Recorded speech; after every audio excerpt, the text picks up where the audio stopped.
Umutahira TV. Shuti bakunzi b'Umutahira TV, reka nongere mbaramutse kandi mbifurize amahoro y'Imana aho muhereye hose ku isi. Mbabwire ni ibyiza bikomeze kuganza ibibi. Muri Pi Network harimo amakuru menshi cyane,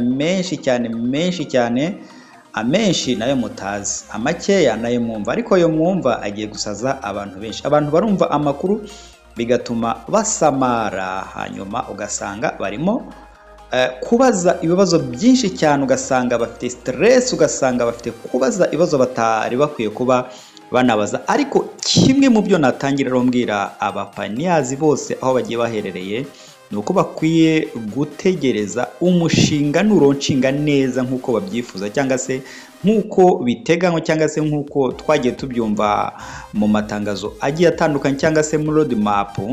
Byose nibiramuka bitunganye, bizaba bitunganiye wowe ufite coin zawe.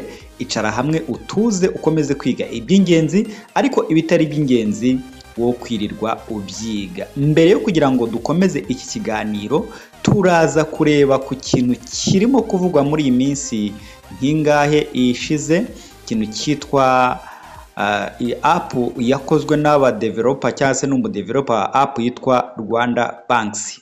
Turaza kwivuga, ariko mbere yo kugira ngo tuyivugeho, reka wumve uyu nguyu we icyo yabanje kuvuga, cyangwa se icyo yavuze nyuma y'uko yumvishe amakuru agiye atandukanye muri Pi Network. Mwongeye kwirirwa neza, umeze utase mukozi w'Imana, amahoro y'Imana nabane nawe. Jewe rero ryatangazo nagiye kumayininga none rikivamo, none ryanze kugarukamo, gusa nari narize kubi, none ryanze kugarukamo. Ubu rero sinzi icyo nzakora, wamfasha ukambwira igihe ubonekera rwose pe, ndakwinginze umfasha, umbabarire umbwire igihe uzabonekera, umbwire naho uzaburi, nzagusange aho waba uri, byibuze undebere ko nta kosa na rimwe naba mfitemo, undebere ko ibintu byose bikosoye, kugira ngo ejo ntazagira icyo mburamo. Ikindi kandi burya tunari kumwe, ushobora no kunyigira umushinga runaka nkaba nawushyiramo, kuko ngewe ikintu nifuza bwa mbere, ndumva biramutse bikunze bigacamo, nibiramuka bikunze bigacamo, ndifuza kuzahita mbanza kushakamo inzu rwose pe, nzabanza nshakemo inzu, nicyo kintu cya mbere, kuko ubukode buranyishe nabi. Rero ndagira ngo byibuze bibaye ngombwa wambwira ahantu uzaba uherereye, nkaza tukaganira, ukanansuzumira neza, ukancekingira, ejo hatazagira abantu banyiba amapayi yanjye. Ukuri ndakwinginze, ni imbabazi ngusabye, ndakwinginze n'ubufasha ngusabye nk'umuntu w'Imana. Nyemerera umbwire igihe uzabonekera n'ahantu uzabure, nzahagusange. Urakoze cyane.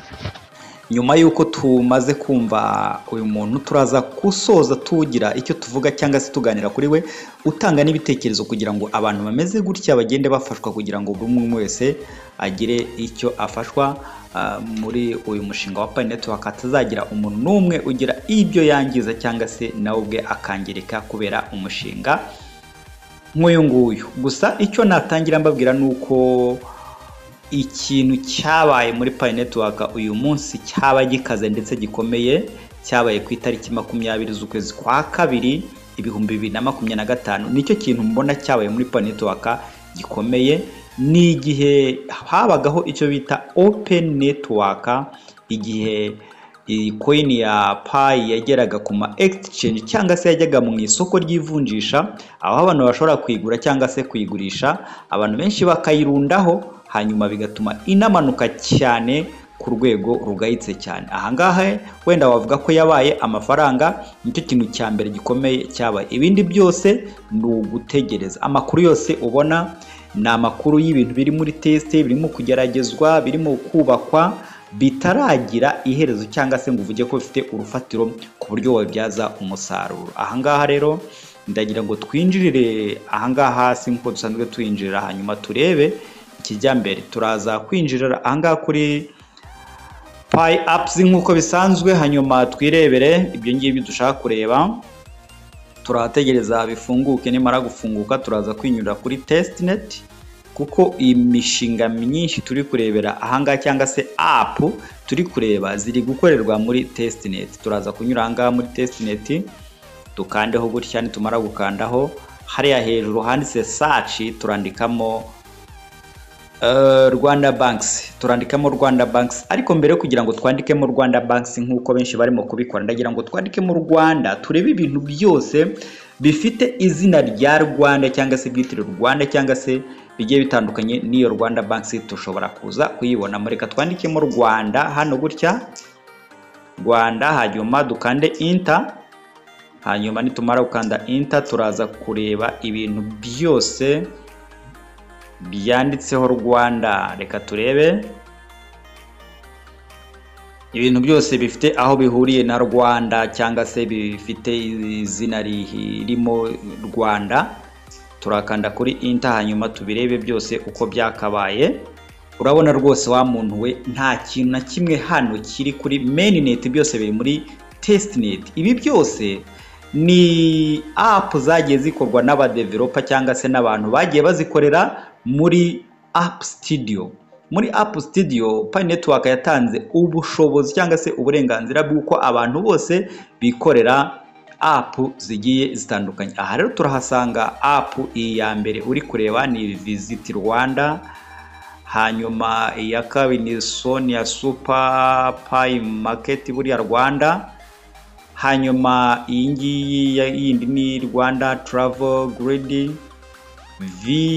Pi Market Rwanda, SD Rwanda, Rwanda Banks, Visit Rwanda, Rwanda Motor Tracker. Urabona rwose ibintu bigiye ari byinshi cyane, ariko kimwe mu bintu bidashobora kuba byagutera kumva ko ibi bintu bikaze nuko usanga ibi ngibi byose hano hari test, biri muri test, biri muri test, biri muri test, biri muri test.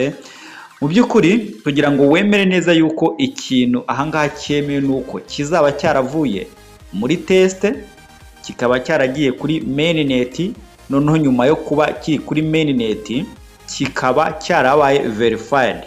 Ibi byose biracyari ku rwego rwo hasi cyane, ruciriritse ndetse rugahitse cyane ku buryo bitagutera kumva ari ibintu washamadukira. Ni ibintu biri aho ngaho nyine. Reka turebe iri zina ryitwa Rwanda Banks, hanyuma twumve Rwanda Banks. Rwanda Banks no kwifungura kwa kundi bya bindi bisanzwe, hanyuma tukaza kuri open up ahangaha gutya, open up tugakandaho gutya open up.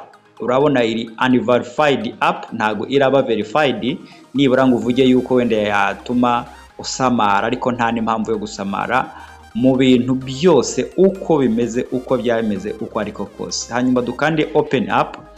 Open up nitumara kuyikanda turategereza gusa. Urabona yuko iyi app nta nubwo rwose umudeveloper wayikoze yigeze avuga ati reka staking ho n'udupayi natungahe, nta payi ziriho. Uko byagenda kose urabona yuko rwose ntago ari ibintu bisamaje, kandi niyo byaba bisamaje ikizima nuko wowe niba uzi ko wamininze ukaba uzi ko ufite coin zawe nizikora ntabwo uzabura aho uzikoresha. Uyu wakoze iyi app ni umuhanga cyane. Ahangaha turahabona ibintu bigiye bitandukanye. Ahangaha turahabona hejuru, ahangaha hari ahantu handitse iyi Rwanda Banks, hanyuma on chain bakavuga yuko ikorera kuri chain cyangwa se kuri blockchain ifiteho umurongo, ariko nagira ngo nkutangarize neza yuko iyo winjiye ahangaha kuri on chain ntago hakora, ni foto gusa ureba, ntago hakora. Bagatanga example yuko wakabaye ufiteho wenda nk'amafaranga angana gutya, ahwanye n'amadolari angana gutya. Bitandukanye cyane nuko wavuga GSV cyangwa se n'ibindi. Ahangaha ntago turi kubonamo Pi Network. Hanyuma ikindi wabona ahangaha hasi nuko hari uburyo bwa send, receive, exchange na wallet. Ibi byose nta na kimwe wakanda ngo cyemere kuba cyakora, ibi byose nta na kimwe wakanda ngo cyemere kuba cyafunguka cyangwa se ngo gikore. Hanyuma tugakomeza tukazamuka, bakakubwira ko ngo ni blockchain integration, secure cross border transaction. Hanyuma bakakubwira ko iri smart contract, instant real time transaction, finally byose nta na kimwe ushobora kwinjiramo ngo ubone gikora. Hanyuma ikintu kirimo gisamaza abantu cyane ni ukuba uyu mudeveloper yarakoze ibi bintu akabyorganiza gutya ko ari umuhanga, yarangiza ugasanga ahangaha yamaze kugushyiriramo Bank of Kigali, ahangaha gutya muri kubireba yamaze gushyiramo Bank of Kigali, avuga yuko iri connected, ariko uramutse winjiriye kuri connected hano ntabwo bifunguka, ni ifoto gusa, nta kintu na kimwe gishobora gukorekamo. Hanyuma arongera avuga ko harimo I&M Bank Rwanda, avuga ko nayo iri connected ahangaha gutya, ariko winjiriye ahangaha wapi. Hanyuma avuga ko Equity Bank Rwanda iri available, nayo yiteguye kuba connected, ariko byose ni nkaho hejuru. Hanyuma BPR Bank Populaire du Rwanda avuga ko iri connected, ariko nta kintu na kimwe gishamaje aha hantu. Access Bank ahangaha gutya no hasi umanutse, reka tumanuke turebe izindi ziri hasi ahangaha. Avuga Eco Bank Rwanda iri available, avuga NCBA Rwanda, avuga Bank of Africa Rwanda, hanyuma n'ingi hasi ya GT. Byose uri kubibona gutya, ariko nta na kimwe gishobora kuba cyakora cyangwa se ngo gifunguke winjire ugere hirya. Abangaba bagenda bakora ibintu bigiye bitandukanye kugira ngo nyine nibimara kwemerwa wenda bikaba byajya kuri mainnet, bizahabwa umugisha na kwa team, hanyuma bitangire bikore. Ahangaha bishobora kuzakoreshwa, ariko kimwe mu bintu ugomba kumenya nuko ngira ngo wabonye yuko iyi app tumaze kureba ahangaha bigaragara ko iri kuri testnet, ntabwo iragera kuri mainnet. Reka turebe muri mainnet. Urebye muri mainnet ahangaha, mainnet ni ukuvuga ngo iyi app iba yaremewe. Urugero tureba ni Map of P. Map of P yakozwe mbere y'izindi app zose twabonye ahangaha zigera muri ecosystem ya Pi Network, hanyuma igera muri mainnet. Uri kubona yuko rwose iyo uyifunguye usanga iri muri mainnet, hanyuma nayo ntabwo iragera ku rwego rwo kuba verified ngo ibe yakoreshwa neza ku kigero k'100%. Iyo dufite yonyine muri ecosystem ya Pi Network ikaze cyane, bavuga ko yabaye verified, yageze kuri mainnet irangije iba verified, ni iyi ngiyi yonyine, nta yindi yigeze iba verified. Ni iyi yonyine ya Fruit Pie, ni y'imikino, niyo kujyamo muri game ugakina game, nta kindi kintu kimwe imaze. No gukina ni game, ni ukwihugenza gutya gusa, nta kindi kintu kimwe imaze. Izi zindi zose nubwo ureba hariho mainnet gutya, nta nimwe ushobora kugira icyo ukoreshaho. Aha rero nubona ibi bintu ntibizatume usamara ngo wumve ko ukwiye gukora ibintu byinshi cyane bigiye bitandukanye, cyangwa se kuba washyiramo ibyawe mu buryo bugiye utandukanye. Ahubwo jya wumva yuko ari ibintu biri aho ngaho bishobora gutuma cyo kora ukanguka ukamenya byinshi bigiye bitandukanye mu mushinga wa Pi Network. Ariko nta nduru ivugira ubusa ku musozi, ibintu byose bizajya bigenda bihabwa umurongo kugeza ubwo uzabona nawe ibintu bizima bifite agaciro ushobora kubyaza umusaruro. Mwongeye kwirirwa neza, umeze utase mukozi w'Imana, amahoro y'Imana nabane nawe. Shangewe rero ryatangazo nagiye kumayininga none rikivamo, none ryanze kugarukamo, gusa nari narebye umugabi none ryanze kugarukamo. Ubu rero sinzi icyo nzakora, wamfasha ukambwira igihe ubonekera rwose pe, ndakwinginze umfasha, umbabarire umbwire igihe uzabonekera, umbwire naho uzaba uri, nzagusange aho waba uri, byibuze undebere ko nta kosa na rimwe naba mfitemo, undebere ko ibintu byose bikosoye kugira ngo ejo ntazagira icyo mburamo. Ikindi kandi burya tunari kumwe ushobora no kunyigira umushinga runaka nkaba nawushyiramo, kuko ngewe ikintu nifuza bwa mbere ndumva biramutse bikunze bigacamo, nibiramuka bikunze bigacamo ndifuza kuzahita mbanza kushakamo inzu rwose pe, nzabanza nshakemo inzu, nicyo kintu cya mbere, kuko ubukode buranyishe nabi. Rero ndagira ngo byibuze bibaye ngombwa wambwira ahantu uzaba uherereye, nkaza tukaganira ukanansuzumira neza ukancekingira, ejo hatazagira abantu banyiba amapayi yanjye. nukuri ndakwinginze, ni imbabazi ngusabye, ndakwinginze ni ubufasha ngusabye nk'umuntu w'Imana. Nyemerera umbwire igihe uzabonekera n'ahantu uzabure nzahagusange. Urakoze cyane. Kuri Pi Network abantu nibatitonda ngo bagende gake rwose abantu baraza gusazwa n'ibintu barimo kubona bidafite ishingiro, bidafite gihamya, bidafite aho bishingiye, bidafite ubusobanuro bwumvikana. Rwose abantu nabasaba kwigendera gake mugategereza. Uyu mushinga uracyubakwa, ntawe uzi igihe uzaronshingira ngo ube wakora ibyo bitangaza abantu baba bagenda batangaza cyangwa se baba bavuga. Urumva ko nk'uyu muntu rwose uramutse umubwiye uti 314,159 ni payi imwe ukabimwemeza nk'uko tugenda tubibona mu buryo bugiye butandukanye, birashoboka rwose ko ariko bizagenda. Ntago nabipfobya cyangwa se ngo mvuge ko bitazabaho, bizanabaho rwose. Nanjye ndi mu bantu babyemeza ko bishobora kuzabaho rwose. Ariko nanone uyu munsi ntago abantu bakwiye gusara.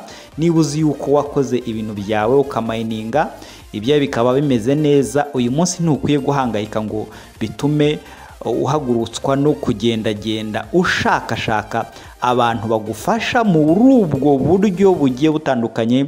Akenshi na kenshi ari nabo bari bunakwibe. Ahubwo uba ukwiriye kugenda gake ugategereza ukareba uko abandi barimo bagenza gahunda zabo, atari ukuba washamaduka rwose ngo bigusaze. Kuko uko byagenda kose umushinga urahari, uriho, urakora, ni muzima. Ariko nta muntu ukwiye gusara n'umwe. Niba waramayininze ukaba uzi ko account yawe ihagaze neza, ibindi byo kwinjira mu bindi bintu biri hirya wenda utanamenyera, utanazi, si ngombwa. Abantu benshi bagiye batanga amafaranga ndetse menshi muri umushinga bagira ngo umushinga wabo ngo ukomeze ukore, ngo amakonti yabo ngo akomeze akore. Ntabwo wenda nabaveba ngo mvuge ko batakoze ibintu batagombaga gukora, ariko nibura wenda ugatanga ayo mafaranga ariko uvuga uti nubwo nyatanze hari icyo menye kuba nakwikorera, hari icyo nshoboye kuba nakwikorera. Kuko nubundi hari abantu nzi batanze amafaranga ageze mu 100,000 kugira ngo bafungure account za Pi Network kera cyane, nge ntaranayimenya. Nyuma yuko nyimenya abantu bagenda bambwira bati ibingibi twabyinjiragamo dutanze amafaranga menshi kugira ngo tubifungure. Nyuma yabwo bagenda batanga ndi kugira ngo bagende bakorera ama step n'ibindi bintu bigiye bitandukanye. None se ubwo mwebwe murumva uyu mushinga uzawutangaho amafaranga kugeza ryari? Ubwo se bizagenda biti? Simbizi. Mukwiye kumenya, mukiga, mugasobanukirwa, mukamenya ibintu bigiye bitandukanye kandi mukamenya abantu bagomba kuba babafasha. Ahangaha ni ukugenda gake ukitonda, ko nanjye hari aho bigera nkumva birancanze, kuko biragoye cyane muri Pi Network. Abantu bazahibirwa, bazahibibwa, bazatwarwa utwabo mu buryo bugiye butandukanye. Niba batagutwara payiza bazagutwara amafaranga, ariko ubukwiye kwitonda ukabigendamo gake. Ngende Leonard, iyi ni Umutahira TV. Niba utarakora sub kuri channel yacu Umutahira TV, reka ngusaba ukore subscribe kuri channel yacu Umutahira TV, hanyuma ukane like kugira ngo ibintu byacu bijye bigira agaciro mu izina ryacu twese abakorera kuri iyi channel yacu Umutahira TV, ari ngewe namwe tubaho kandi dukurikirana ibikorwa byayo umunsi ku munsi. Reka mbashimire kandi mbifurize amahoro y'Imana. Bye bye.